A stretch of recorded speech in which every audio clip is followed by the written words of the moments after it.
hands up if you've got a little bit of cognitive dissonance. Who had heard that term this many times before 2020? Cognitive dissonance. People are saying, what is it? Cognitive dissidence? No, it's cognitive dissonance. We've all got a touch of it. That aspect of ourself that wants to hold on to an old paradigm, an old belief system, instead of trusting what we intrinsically know to be true. Now, let's forgive us in this space that we find ourselves in, this awakening process that we have been lied to by our governments, by our education systems. We are discovering that really everything outside of ourselves belongs to a construct that is not fostering our highest good. We are and have been sold into almost like a system of slavery, and we may have perceived that we are free and sovereign beings. However, we have become aware that maybe not so much, because as soon as the draconian measures come in at the level that they are, it's happening all across the world, particularly for us in Australia. We're seeing this police state in Victoria, and yeah, it's alarming. And we are aware then that how can we just allow men in cartoon costumes carrying weapons to have a say-so over where we go, what we do, when we do it, what's going to happen to our children, what we're going to put in our bodies. I mean, come on now. That's not being sovereign. That's not being free. And so this cognitive dissonance that we have is that gap between, okay, we found out the truth. There's enough conspiracy theorists, which is a affectionate and wonderful term, by the way. It's not a put down. The conspiracy theorists, the truthers, the light workers, the way showers, the star seeds, whatever you want to call that group awakening force, they have shown us that we need to wake up from the dream spell. And yet we don't want to challenge the ego within ourselves that says, oh, hang on a second, for X amount of years, depending on your age, it's probably going to be worse if you've got a higher age, if you've got higher numerals. I'm not going to, for 1 second, say that I had it wrong. I'm just going to hold on, and I'm actually going to fight then for the draconian measures. I'm going to fight for us all being locked down, and I'm going to fight for us all to be vaccinated, because it's for the greater good. And, you know, we're here to save lives, don't you know? But I'll just, in my cognitive dissonance, I'll just kind of negate the fact that lives have been taken through suicide because of despair. People's businesses have been shut down. I'm just going to reject all of that, and I'm just going to stay on track. You know, I'm going to be a good citizen. I'm going to do what the government asked me to do. I might even snitch on my neighbour if, you know, I see that they're having a gathering of too many people. Now, I know that talking to the My Healthers, well, I'm guessing for the majority of you, you know, you understand what I'm saying, but sometimes we need to have a bit of a joke about what's going on, but also address the cognitive dissonance within ourselves, because we all have that ego that's battling us. We all have that part of us that's sort of like, if I admit that I'm wrong, does that mean my whole life is a lie? Like, where does that leave me? I'm suddenly wafting around in the stratosphere, feeling very, very ungrounded. So let's be kind to ourselves, and let's be kind to anyone who's going through cognitive dissonance.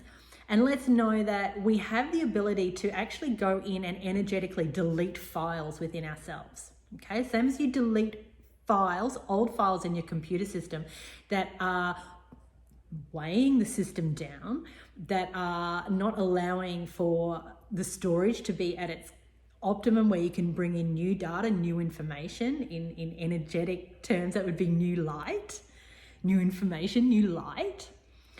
Why would we want to clutter our own system up, our own computer vessel, if you like, with those old files? Because they're no longer serving our higher good. So you can be gentle with yourself, but you can commit to deleting any files, any belief systems where you have now discovered that's not the truth, because you're doing it not because you got it wrong. You have to forgive yourself that there's a cabal construct that's very, very clever.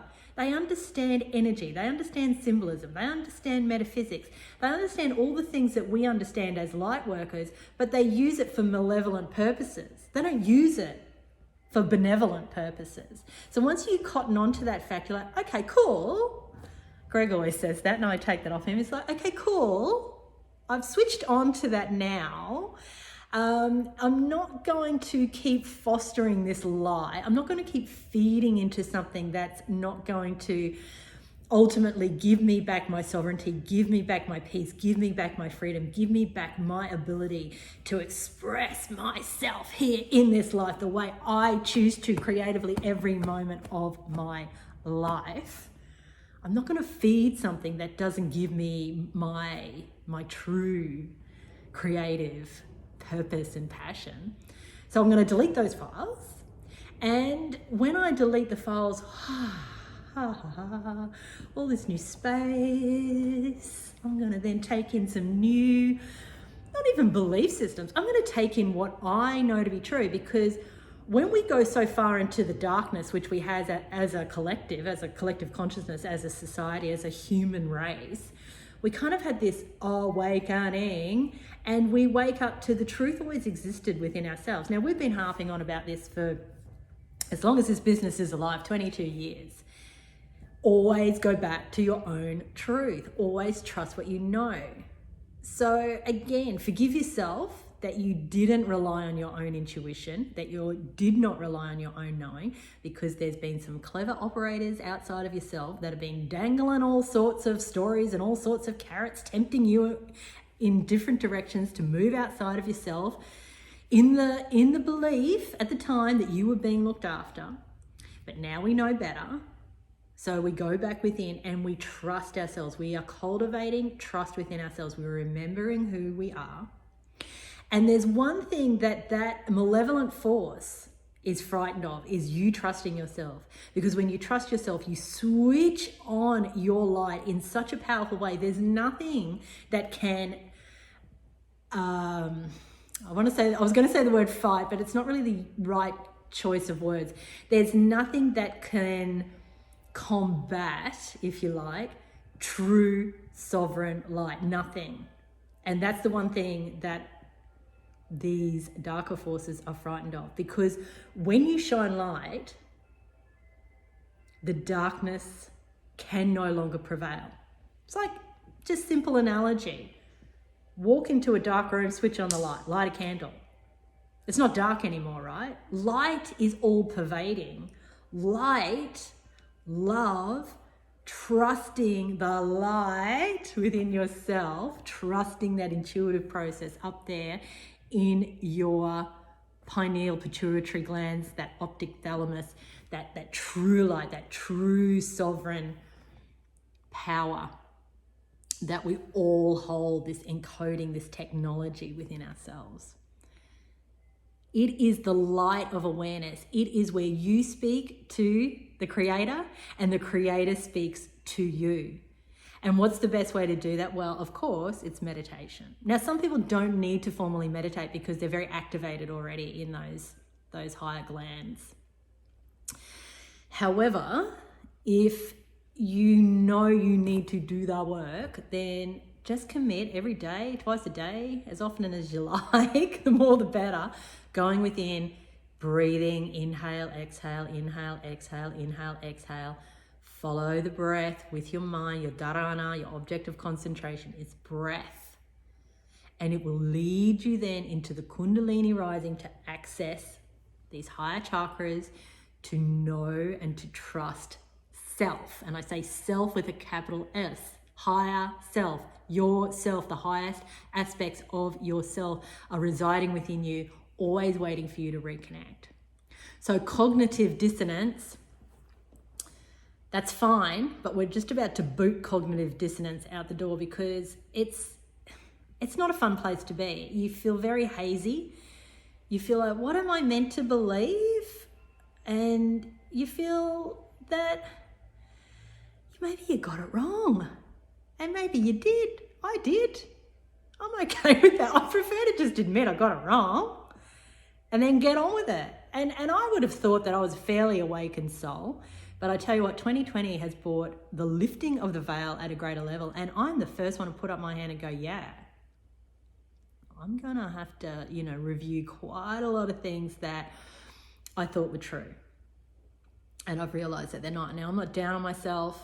My cognitive dissonance does require me to integrate a lot of heavier energies and emotions, but I'm more than happy to roll up my sleeves and do the inner work so I can move out of that space and into manifesting new earth. That's what we're here to do. Collectively, together, all brothers and sisters, joining on a holy mission, and new earth, 5D earth, is ours for the taking. And that is not necessarily looking like a different place. I mean, it might.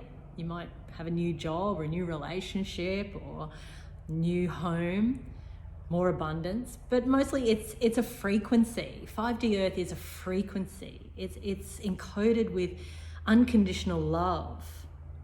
It's encoded with sovereignty, freedom, expression, creativity. That's what we're moving into. Good times. So let's boot cognitive dissonance out the door. Namaste.